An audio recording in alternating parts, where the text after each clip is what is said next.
त्वं शरणं ब्रजेश। खबर वन न्यूज चैनल के ज्योतिष मार्गदर्शन प्रसारण में आप सभी प्रबुद्ध ज्योतिष अनुभवी और ज्योतिष सीखने के इच्छुक सभी श्रोताओं का अभिनंदन है। आज देव प्रबोधिनी एकादशी 2 नवंबर है, तो देवताओं का प्रकाश, तीनों जगत गुरुओं का प्रकाश आत्मा में ग्रहण करना, उनके गुरुत्वाकर्षण में चले जाना, यही इस प्रकाश पर्व का महत्व है। 2 नवंबर 2025 देव प्रबोधिनी एकादशी रविवार की क्यों विशेष है? क्योंकि इस बार देवगुरु बृहस्पति अपनी उच्चतम राशि कर्क चंद्रमा के साथ चंद्रमा की राशि में बैठे हुए हैं, जहां गुरु सर्वोच्च हो जाते हैं और ये सुख का भाव होता है।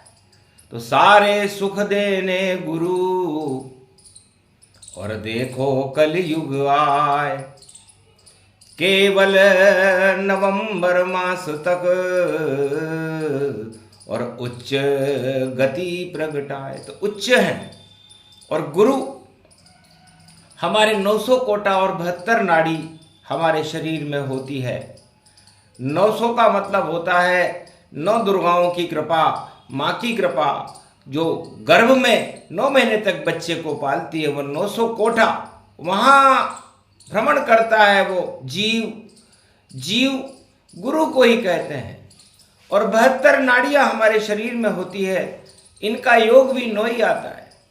तो 900 कोटा 72 नाड़ी में और जीवन करे प्रकाश, गुरु जीव को कहते हैं और गुरु करे प्रकाश। तो गुरु प्रकाश करते हैं और गोविंद उस कृपा का फल देने में सक्षम होते हैं। गुरु गोविंद दोनों खड़े काके लागू पाओ, बलिहारी गुरु आपकी जो गोविंद दियो बताए।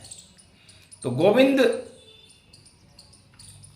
इस आत्मा, गो का मतलब आत्मा होती है और पाल का मतलब उसको पालन करने वाले भगवान श्री कृष्ण हैं।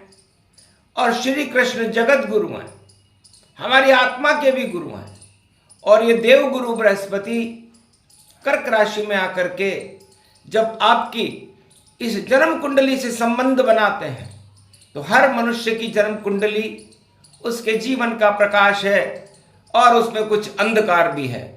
तो गुरु जब सूर्य के साथ संपर्क स्थापित करते हैं, 12 वर्ष में एक भ्रमण और जीव ही करे गति पाए। और जिस दिन से गुरु मिलते हैं वहां प्रकाश हो ही जाए। तो सूर्य से जब गुरु मिलते हैं तो सूर्य आत्मा को कहते हैं और गुरु जीव को कहते हैं। जीव आत्मा योग होने से वहां पर जिस घर में ये योग बनता है वहां अंधकार में भी प्रकाश फैल जाता है। तो गुरु और सूर्य की युति आत्मा में प्रकाश फैला देती है। और वो व्यक्ति जिसकी ये युति हो, अपने पिता और परम पिता की कृपा से सत्य का प्रकाश इस संसार में फैलाने के लिए आता है। गुरु जब शनि से मिलते हैं तो शनि हमारा कर्म है और गुरु हमारे धर्म है। तो गुरु और शनि की युति जिस भी जातक की कुंडली में होती है, प्रारंभिक जीवन के वर्षों में वो दुख जरूर पाता है, लेकिन ये युति उसे सोने के समान तपा करके और स्वर्ण समान बना देती है। सबसे श्रेष्ठ युति है ये। कर्म धर्म गति पाए, धर्म करो शुभ फल मिले, शुभ ही कर्म हो ही जाए। और गुरु जब बुद्ध से मिलते हैं तो आपकी बुद्धि को तीव्र कर देते हैं। तो बुद्ध गुरु की युति भी शुभ शुभ ही फल दे, बुद्धि और ज्ञान मिले तो सब कुछ वह कर ले। तो जो कुछ होता है बुद्ध और गुरु, ये सर्वश्रेष्ठ योग होता है कुंडली में।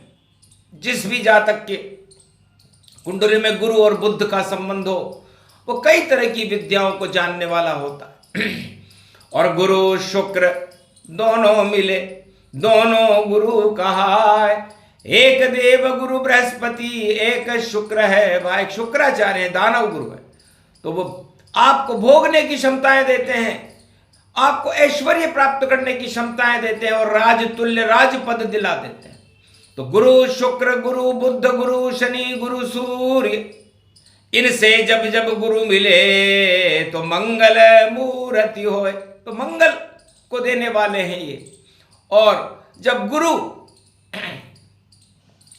अंधकार में प्रवेश करते हैं तो राहु से गुरु जब मिले दुख ही दुख वह पाए।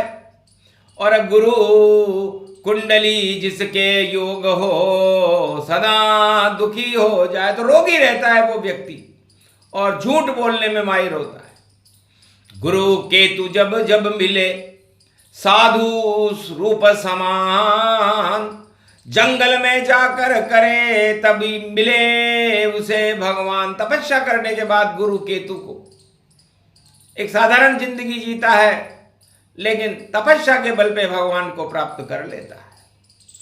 और गुरु मंगल जब जब मिले तो ऑपरेशन करवाए। मंगल और गुरु का जब मिलन होता है तो आपके शरीर में कुछ अंगों में परिवर्तन कर देते हैं। तो ये परिवर्तन गुरु की वजह से शुभ तो होता है, लेकिन दुख जब कोई अंग कटता है या उस पर कोई क्रिया होती है तो दुख होता है। तो गुरु मंगल, गुरु राहु, गुरु केतु गति जान, गुरु चंद्रमा मिले तो हानि हानि मान। तो गुरु से जब चंद्रमा मिलते हैं तब चंद्रमा विचरणशील है, तो आपके विचार जल्दी जल्दी बदलते हैं और आप निर्णय नहीं कर पाने की वजह से काफी नुकसान उठाते हैं।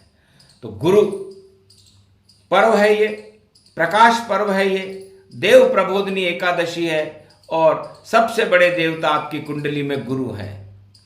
आप अपनी कुंडली में गुरु की यात्रा को देखें कि गुरु चल कैसे रहे। 1 से 12 भाव में गुरु बैठ कहीं जाए, उसके आगे केतु हो तो यात्रा रोके जाए, यात्रा रुक जाती है, 30 वर्ष तक वो आगे चल नहीं सकता। यदि गुरु के आगे राहु आ जाए तो इच्छाओं में फंसा रहता है, गुरु के आगे मंगल आ जाए तो काफी समस्याएं उत्पन्न कर देता है, और गुरु के आगे चंद्रमा आ जाए तो यह भी नुकसानदायक है। तो गुरु 3 जगत गुरु, जगत में ब्रह्मा विष्णु महेश, और जगत गुरु कृष्ण है, और देव शक्ति में प्रवेश। तो आज देव प्रबोधनी एकादशी है, रविवार का दिन है, तो हम भगवान श्री कृष्ण का ध्यान करें, हमारी आत्मा को उनके चक्कर लगाएं, इसे परिक्रमा कहते हैं।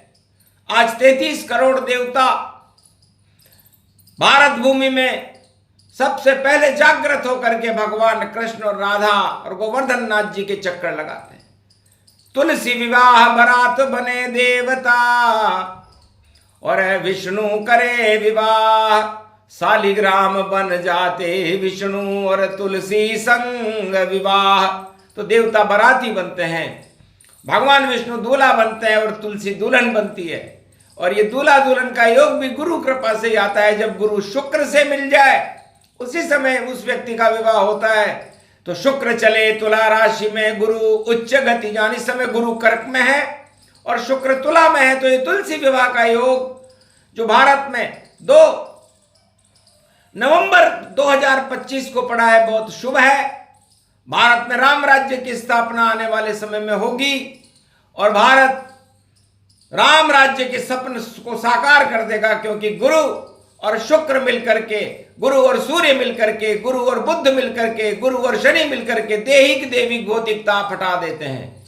और जब दैहिक देवी भौतिकता हट जाते हैं तो राम राज्य की स्थापना हो जाती है। बोलो जय श्री कृष्ण। आपको गुरु बृहस्पति और देव भगवान श्री कृष्ण और राधे जी और तुलसी जी की ये परिक्रमा शुभ फल दे, इसी आशीर्वाद के साथ वाणी को विराम देते हैं। जय श्री कृष्ण।